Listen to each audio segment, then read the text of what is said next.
आम आदमी पार्टी के राज्यसभा सांसद संजय राउत ने यूपी चुनाव को लेकर नोएडा के मीडिया क्लब में प्रेस कॉन्फ्रेंस कर योगी सरकार पर जमकर निशाना साधा। इसके साथ ही संजय राउत का आरोप है कि सीएम योगी ने दिल्ली के मुख्यमंत्री अरविंद केजरीवाल पर अमर्यादित भाषा का प्रयोग भी किया है। एक निर्वाचित चुने हुए देश के लोकप्रिय मुख्यमंत्री, ऐसे मुख्यमंत्री जिसको पूरे देश की जनता पसंद करती है,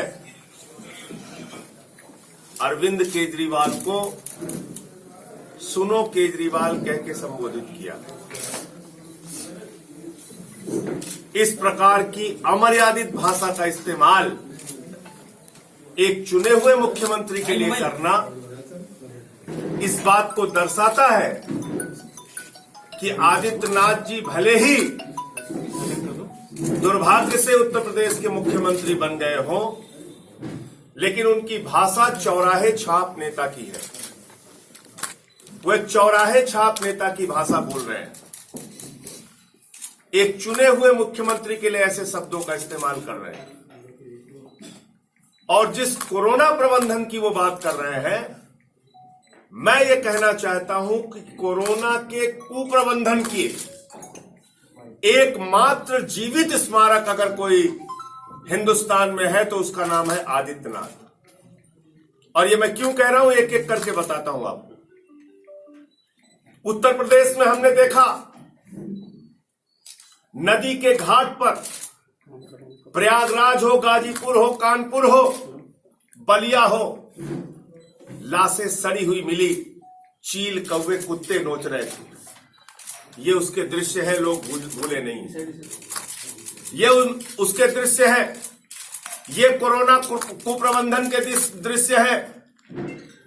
लोगों को ऑक्सीजन नसीब नहीं हुआ, लोगों को दवाएं नसीब नहीं हुई, लोगों को बेड नसीब नहीं हुआ, यहां तक कि शमशान में लकड़ियां नसीब नहीं हुई। और उत्तर प्रदेश का पत्रकार, मीडिया जगत, उत्तर प्रदेश की जनता नहीं भूली है। जजों तक को ऑक्सीजन नसीब नहीं हुई। आगरा की वो घटना जिसमें एक पत्नी, एक बेबस पत्नी अपने पति को मुंह से ऑक्सीजन देने की कोशिश कर रही थी, वो तस्वीरें पूरी दुनिया में वायरल हुई। चील कौवे कुत्ते नोच रहे थे लाशों को, पूरी दुनिया ने देखा।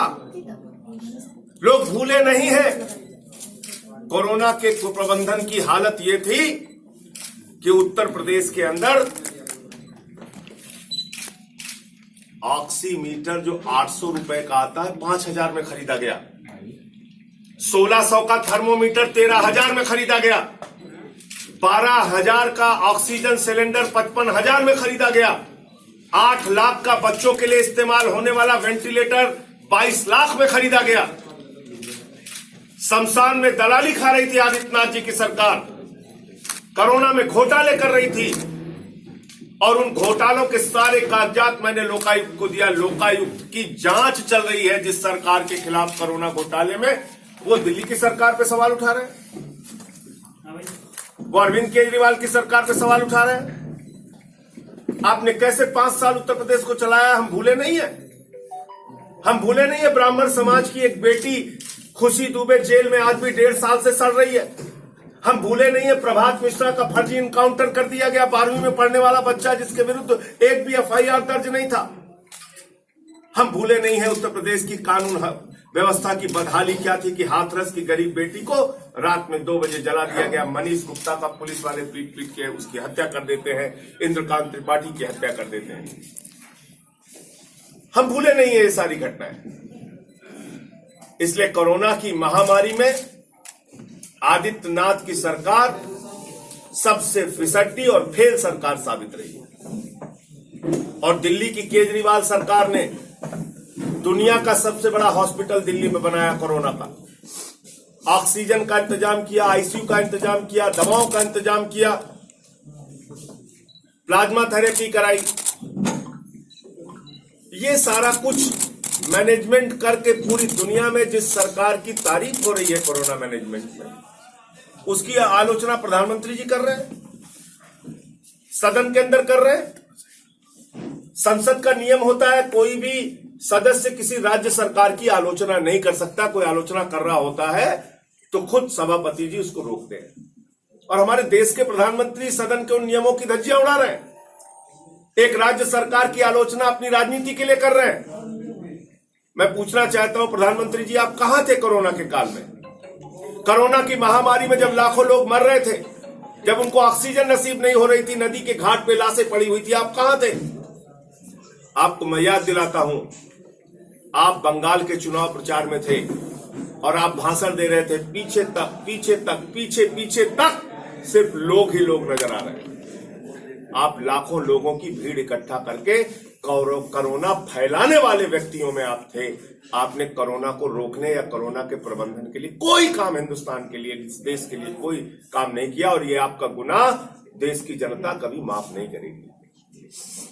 जिस जनता ने खून के आंसू रोए हैं, वो जनता आपको कभी माफ नहीं करेगी। इसलिए इस प्रकार की बातें करके आप एक मुख्यमंत्री को अपमानित करने का काम कीजिए, ये ठीक नहीं है। और मुझे लगता है कि इस चुनाव में आदित्यनाथ जी को उत्तर प्रदेश की जनता सबक सिखाएगी। जवाब टाइम उत्तर प्रदेश के नोएडा से ब्यूरो रिपोर्ट।